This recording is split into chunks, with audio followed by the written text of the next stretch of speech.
Welcome student, welcome once again S D S B M online class बैठा। Online class में student tissue का second part होगा, जिसमें हम लोग आज मेरिस्टेमेटिक टिश्यू के विषय में डिस्कस करेंगे।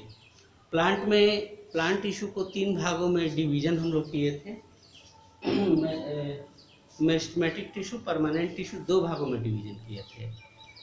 तो पहला भाग इसका मेरिस्टेमेटिक टिश्यू के लिए है।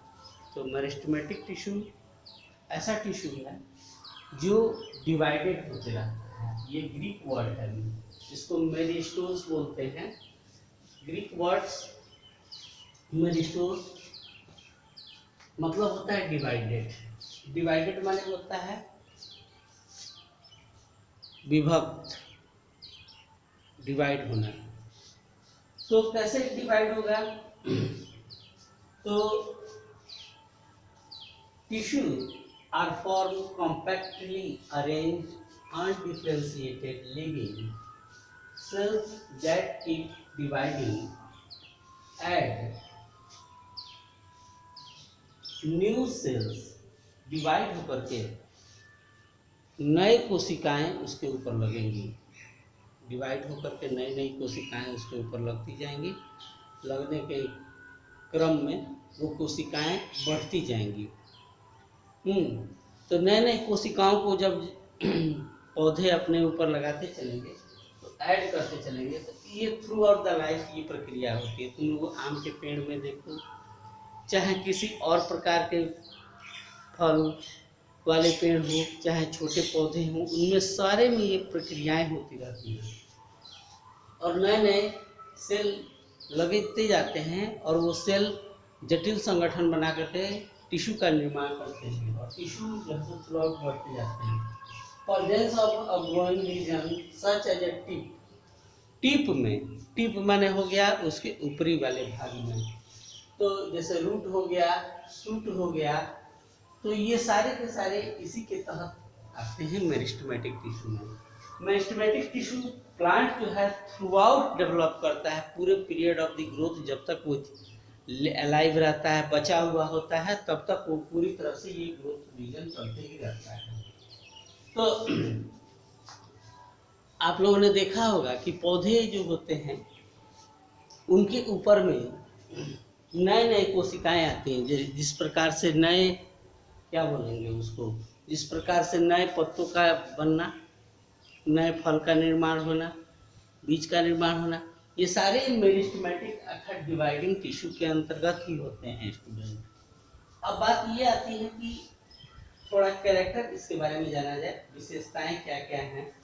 तो विशेषताएं चूंकि बोर्ड पर नहीं लिखी हुई हैं, वीडियो को देख करके रोक रोक करके लिखेंगे। तो पहला स्टूडेंट हम बोल सकते हैं the meristematic cell are small, छोटा होता है। Meristematic cell are small, undifferentiated and thin वाले, पतले दीवाल का होता है। अर्थात meristematic tissue have a thin walled. Okay, it's a clear first point. Second point, they are compactly arranged without intercellular space. Compactly arrange होता है, कोई भी इंटरसेलुलर स्पेस नहीं होता है। लिखते चलेंगे। इसकी जो कोशिकाएं हैं, third point, the cell have may be spherical, oval और पोलीगोनल। स्फेरिकल, ओवल, पोलीगोनल या रेक्टेंगुलर भी कह लें। तो ये शेप में ये प्रेजेंट रहती हैं कोशिकाएं।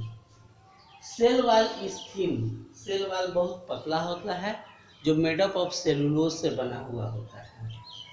पांचवा point, cytoplasm is dense, vacuoles are small और एब्सेंट। क्योंकि डेवलपिंग सेल होता है इसीलिए वैक्यूल्स ज़्यादा इसमें बड़े नहीं पाए जाते हैं, छोटे पाए जाते हैं या फिर एब्सेंट ही रहते हैं।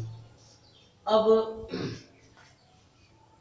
न्यूक्लियस जो है बेसिकली प्रोमिनेंटली बीच में लोकेटेड होता है और सेकेंडरली लोकेटेड होता है। तो ये 6 पॉइंट कैरेक्टर हो गए स्टूडेंट। अब बात आती है टाइप ऑफ मेरिस्टेमेटिक टिश्यू के लिए। तो 3 प्रकार के मेरिस्टेमेटिक टिश्यू हैं। तो 3 प्रकार के जो मेरिस्टेमेटिक टिश्यू हैं, पहला है apical meristems, apical meristem, intercalary meristem and lateral meristem. तो एपिकल मेरिस्टेम जो होता है basically found at the stem, stem में पाया जाता है, और ग्रोइंग टिप्स ऑफ स्टेम, जहाँ से स्टेम बढ़ता है, रूट हो चाहे growing parts of the leaves हो, उसको मेरिस्टेम्स माने ऊपरी भाग, उसको एपिकल मेरिस्टेम, इसको प्राइमरी मेरिस्टेम भी बोलते हैं। दूसरा है स्टूडेंट इंटरकैलरी मेरिस्टेम। इंटरकैलरी का मतलब होता है इंटर मतलब बीच वाला, इंटरकैलरी मेरिस्टेम बीच वाला। तो ये लोकेटेड होता है बेस रीजन में, इसमें बेस रीजन में अर्थात निचले वाले भाग में लोकेटेड होता है, जहाँ से नोड इंटर नोड वगैरह बने होते हैं। ये increase in length of organ, जैसे ब्रांच का शाखा बनाना, चाहे पेड़ों की शाखाओं का निर्माण करने में इंटरकैलरी काम करता है। तीसरा है lateral meristem. It is found as a cambium in a vascular bundle. Cambium in the vascular bundle के हिसाब से कार्य करता है। ऑफ डाइकोट, डाइकोट में अर्थात मोनोकोट डाइकोट, ये आगे चल के पढ़ाएंगे। दो प्रकार के कोट्स होते हैं स्टेम के अंदर में। मोनोकोट डाइकोट में एक बीजपत्री, द्विबीजपत्री, बीज जिसका दो भागों में हो जाए वो दो डाइकोट के लिए, और जो बीज एक ही भाग जैसे मक्का है उसको हम लोग नई दो भागों में तोड़ सकते हैं। तो हमारा क्या हो गया मोनोकोट, जो दो भागों में जैसे चना है उसको दो भागों में हम लोग निकाल सकते हैं, उसको हम लोग बोलेंगे डाइकोट स्टूडेंट। ऐसे में एक और कैम्बियम के निर्माण में ये कार्य करता है। तो अगले वीडियो में स्टूडेंट हम लोग परमानेंट टिश्यू के बारे में पढ़ेंगे, परमानेंट टिश्यू विशेषताओं को जानेंगे, फिर पैरेंकाइमा, स्क्लेरेंकाइमा, कैरियोपैरेंकाइमा।